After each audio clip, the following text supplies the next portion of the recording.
Good morning, good afternoon, good evening. Depending on watching me from. This be your boy, the minister of the gospel. If you get Google map, now you can go in time. But if you don't get, you can get anything. Enter talk now good.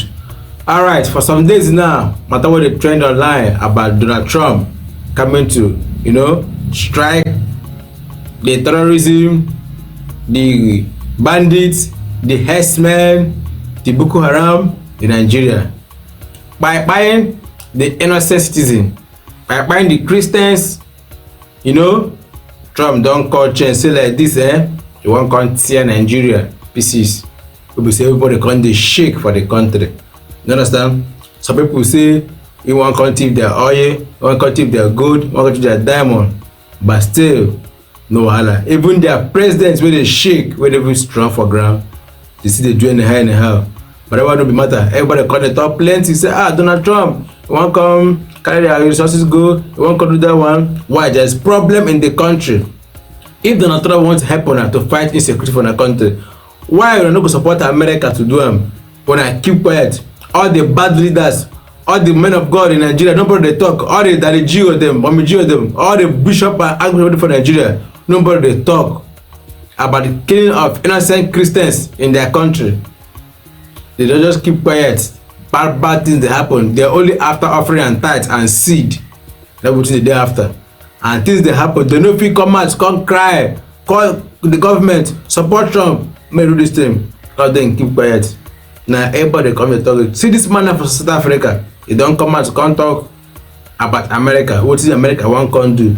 What is be America plan? What is be their mission concerning Nigeria? I don't want to talk plain because this matter don't tire me. Make una hear wetin this man talk for this video. Like, if Nigeria cannot protect Christians, we are going to move in viciously, and we are going to do so to protect Christians. And I think Trump is being advised that the Nigerian government is working softly on this issue because President Bola Ahmed Tinubu is a Muslim, because Vice President Shetima is also a Muslim, and that if it were different, they would behave differently. But from where I sit, that is not necessarily the case. The situation in Nigeria must be understood from a historical context. And that history gives you a Nigeria which, when the North and the South came together, there was what could be described as the Muslim North, and for want of a better term, the Christian South, or largely Christian South. But remember, there are also other African religions, but that is the preferred definition. With the consequence that Nigeria has always had tension of one kind or another, the tension that led to the civil war in Biafra, which was not founded on Christianity at all, and of course the many coups d'etats that saw at that time in the 1960 of the killing of people like Ahmadu Bello from the north, and the imposition of the military administration. But to come to more recent history is that there are elements within Nigeria in the north, and this came to the fore in the year 2009 with the formation of what is now popularly known as Boko Haram by Yusuf Mahmoud. When Yusuf Mahmoud formed Boko Haram at that time, there were a number of things that were defining the philosophy. And remember that the version of Islam that he propagated is Salafism. And Salafism is a sect of Sunni Muslim. And their argument was that they want to restore Nigeria to the original Islam as was practiced by the Prophet Muhammad, peace be upon him. When that happened in 2009, of course, Muhammad Yusuf was arrested. And when he was arrested and he died in jail, he became a martyr. And that changed the complexion of Boko Haram, which means Western education is bad, if you are to render it in simplistic terms. And the whole idea, and this is what they were selling at that time, what is the value of this education where you get education but there are no jobs, there are no opportunities? And that appealed to very many young people in northern Nigeria. And that is why it is characterized as Muslims rising against Christians. When Mahmoud Yusuf died in prison and Abubakar Shekau then became the leader of Boko Haram, there were then quite a number of splits within the Boko Haram that we knew, with allegiance being declared to Al-Qaeda in Iraq and in Syria. Meanwhile, activities then heightened and they started killing persons because of their religious affiliation. But it must also be remembered that even Muslims were killed in the process. But the declaration was that we want to Islamize not only the northern part of Nigeria, but the entire Nigeria and introduce Sharia law. But these activities were not confined to Nigeria. It was along the Chad basin, so that Chad was affected, Niger was affected, and even Cameroon was affected. But of course, the theater of action is Nigeria. The consequence of that now has been that they have engaged in activities which have led to the death of many. You remember the bombing of the UN offices in Abuja, which led to the death of 23 people. You remember the Chibok girls, when they raided schools and picked the Chibok girls, some of whom are still in custody. And when, of course, Shekau himself died, or is said to have committed suicide because there were splits within Boko Haram, we now have a situation where we have an organization which has different factions. And these factions are operating sometimes at cross purposes, and Boko Haram has been declared as a terrorist organization. And the effect of Boko Haram has been therefore to antagonize Christians. And we know that Christian clergy have been targeted. We know that churches have been targeted, and you've now created an environment that depicts these particular activities as targeting Christians. And indeed, there are Christians who have now come out and say that we are going to organize ourselves in order to resist this. But that must be contradistinguished with certain sober voices within Islam in Nigeria who say that this is a terrorist organization, should be seen as such, and we should therefore not condemn the entire Islam. But as the saying goes, bad news spreads faster than good news. So what do we have in the popular media? Muslims or Muslim organizations are killing Christians. What is the reaction from different people? Let us resist them. Let us resist what has been described in different quarters as the Arabization and Islamization of Africa. And this is the context in which we now find Nigeria being a point of reference from no lesser space than the United States of America. The United States of America, through the President Donald Trump, is saying, if Nigeria cannot protect Christians, we are going to move in viciously, and we are going to do so to protect Christians. And I think Trump is being advised that the Nigerian government is working softly on this issue because President Bola Ahmed Tinubu is a Muslim, because Vice President Shetima is also a Muslim, and that if it were different, they would behave differently. But from where I sit, that is not necessarily the case. And these are individuals who are known to me. My own view is that you are dealing with an organization which is out of control, which is engaged in unconventional warfare, and it's not going to be easy to defeat them because they are not your regular army wearing army uniform. They are not arranged and organized in battalions and brigades. They could be somebody who is walking in the street and propagating their agenda. They hit when you don't expect, and they hit what you don't expect. Even when you say you are going to bomb them, who are you going to bomb? Where? In which location are they crowded that you'll bomb them and finish them? These are the questions must be called into question.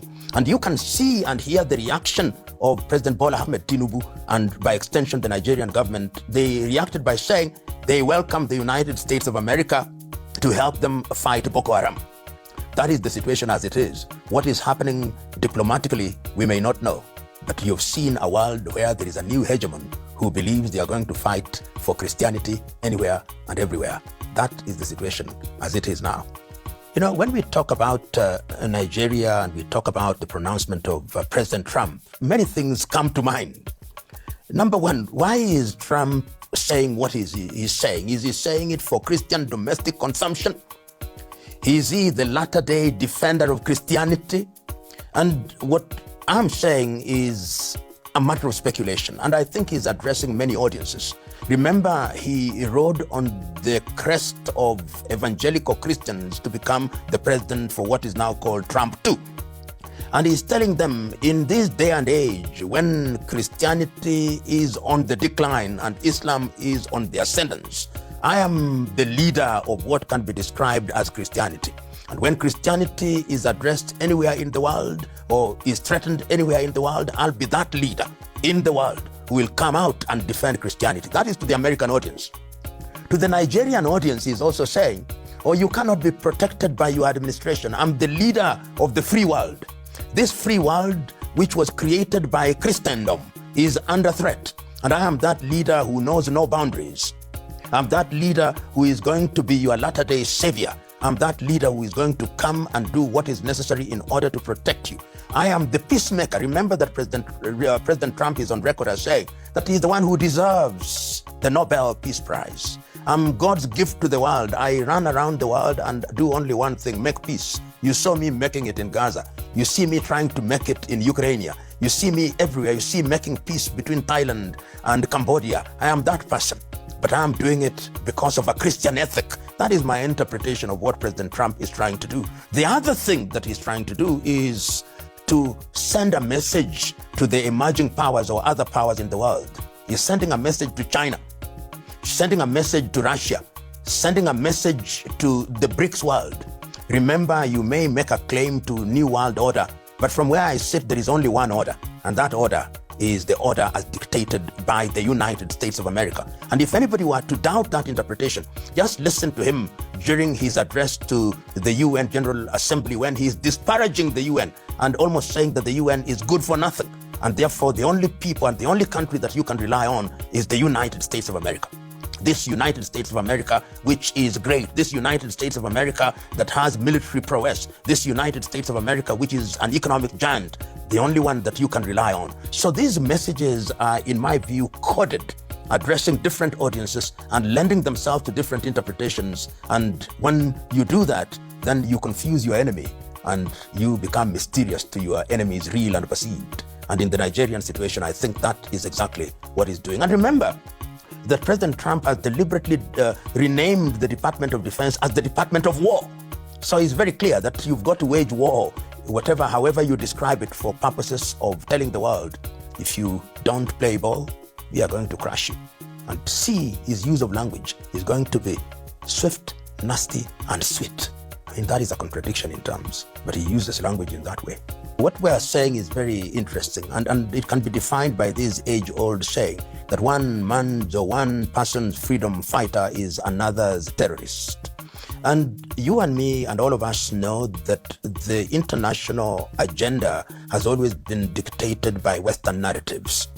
So that if you look at the media via which we talk about events, if it is events in between Russia and Ukraine, the people who articulate it for mass consumption will be the CNN, will be the BBC, will be Deutsche Welle, will be Radio France or France, the French media, will be Fox, and all those media, will be Al Jazeera, which will also be influenced by the West. And that is what mass consumption is all about. And it is the West, and particularly the United States, that has taken the burden, in their view, of defining who is who. So if you don't do what is in the best interest of the United States of America, you don't do that which is in the best interest of Western Europe as led by the United States of America, then you are a dictator. You are a dictator because you are not doing their bidding.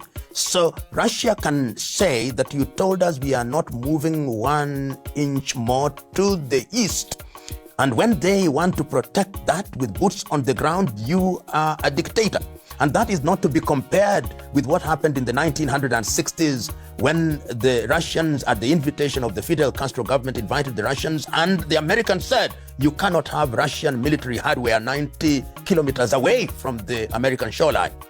So it is the bullies always have their way, and they tell you what is right and what is wrong. That is the position in which we are. You and me have recently seen, those of us who are listening to this, who have seen what is happening in the United States of America, that there were riots or demonstrations throughout the United States of America in which Americans came out and said, no kings.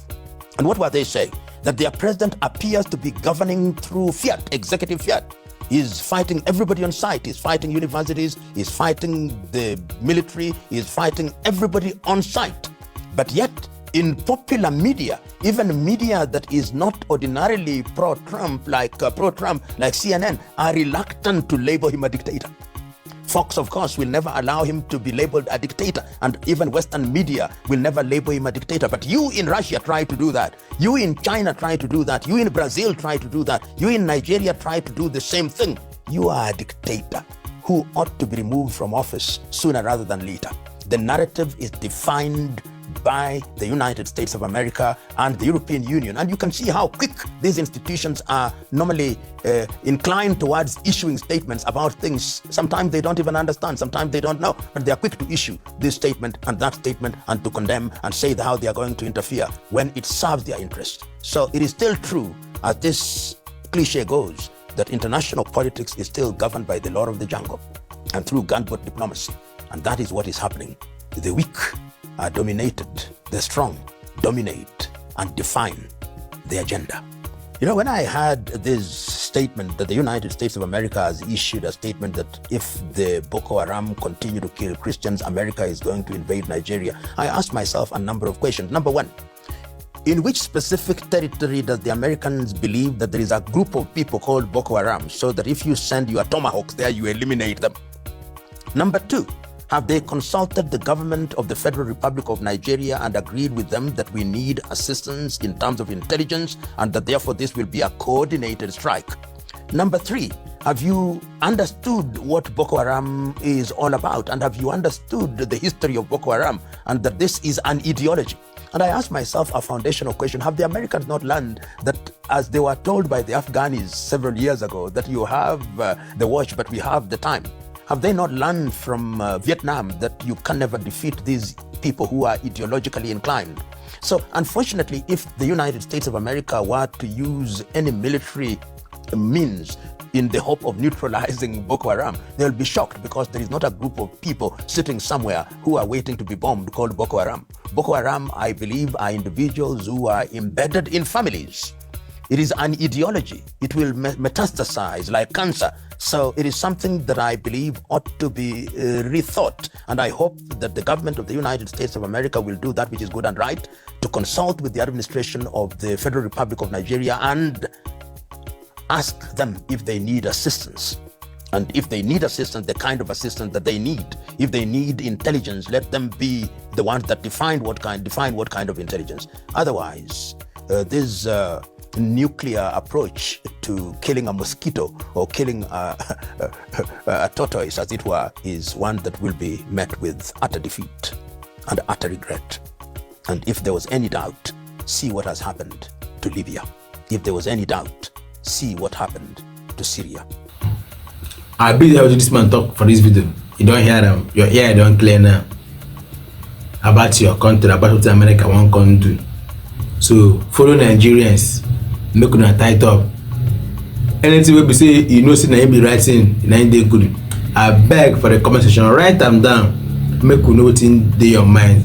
Make other people here. Share this video, comment, like them, make it go viral. I beg, if you never subscribe to my channel, Doing Minister TV, try subscribe. Make the message they go well. I beg, tell your friend, make it another friend. Tell friend, make it tell friend. Tell neighbor, tell relative. Make them subscribe to Doing Minister TV. And God bless you for doing so.